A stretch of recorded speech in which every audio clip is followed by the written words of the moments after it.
Over the last year or so in real estate, the market has changed significantly. We've seen home prices fall anywhere from 20 to 25% in the GTA. We've seen the Bank of Canada increase interest rates over 4% in less than 12 months. And because of all this, we've seen major swings in housing affordability. And although we've talked about the changes in home prices or the changes in interest rates or actual monthly mortgage payments, we've never talked about the topic of how much money do you actually have to make in order to afford the average home in the GTA? Now, it's one thing to look at a mortgage payment and say, yeah, I can afford that. I can afford the $4,000 a month or whatever it is.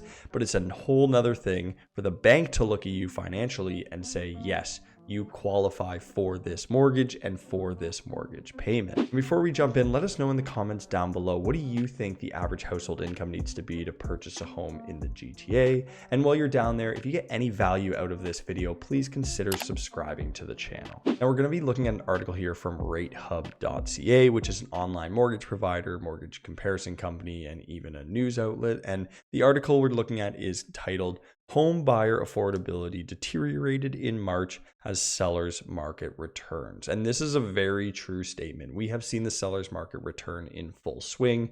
We are seeing high levels of demand, low levels of inventory, and competition and multiple offers emerge more and more, and homes selling for over asking price in competition. Now, the article goes on to discuss the Canadian real estate market over the last year, but there's one quote I want to point out from the CEO of RateHub, and it says, "While home prices are down significantly in the majority of the cities we looked at, the income required to purchase a home still remains higher due to higher mortgage and stress test rates."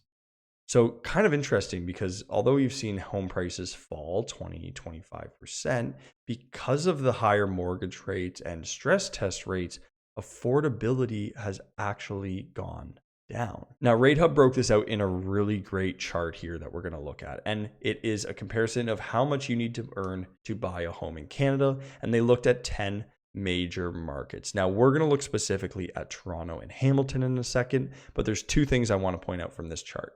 One, Calgary is actually the only city that has seen price increases from March of 2022 to March of this year. And Hamilton is actually the only city to become more affordable over the last year. Now, we want to look more specifically at the GTA, and the two cities they looked at in the GTA are Toronto and Hamilton. So Toronto, the average price in March of last year was $1,335, and this year is $1,118,000. So the change in home prices between March of last year and this year is $216,000, or in a percentage, that's down 16%. And now, logically, you would think, well, now homes must be more affordable. But like the CEO mentioned, interest rates have gone up and housing affordability has actually gone down, and meaning you need to earn more to afford the same home today than you would have last year in the same city. So you can see here in March of last year, the mortgage rate was 3.14. It's now 5.54. And this is looking at 20% down, 25-year, 5-year fixed rate mortgages. And it's got this little note here too that says stress test rate. So if you don't know, the stress test was introduced about 5 years ago now, and it's people have to qualify at either 5.25% or 2% higher than their mortgage rate. So when rates were around 3%, we were stress testing people at 5.25%. Now that rates are 5.5%, the stress test rate is actually 7.5%. And that is also having an impact on affordability. So you can see, because of the changes in rates and even with the changes in housing prices, last year in March, you would have had to have a household income of $210,000 to afford the average home.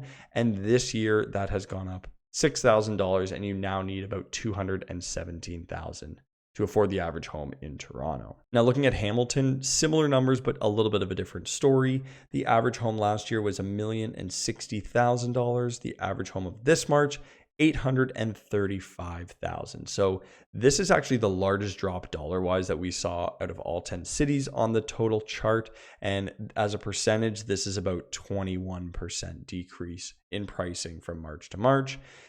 And the income required last year in March for Hamilton was $170,000. Like I mentioned, this was the only city to see a decrease in average household income required to purchase a home, and that's because of how much prices dropped here. So in March, you would have had to have an average household income of about $166,000 to purchase the average home in Hamilton. Now, I think one of the major takeaways here is that price isn't the only thing that matters when you're looking at housing affordability. Rates have a huge impact, and I think that's very evident here. Although home prices dropped $200,000, you need to make more money than you did last year in some cases to afford the exact same home. So thank you so much for watching this video. We hope you enjoyed. And if you have any questions at all regarding this or real estate in general, you can click the link below and book a call directly with me at a time that's convenient for you. We will also link these articles down below. Have a great day, and we'll talk to you soon.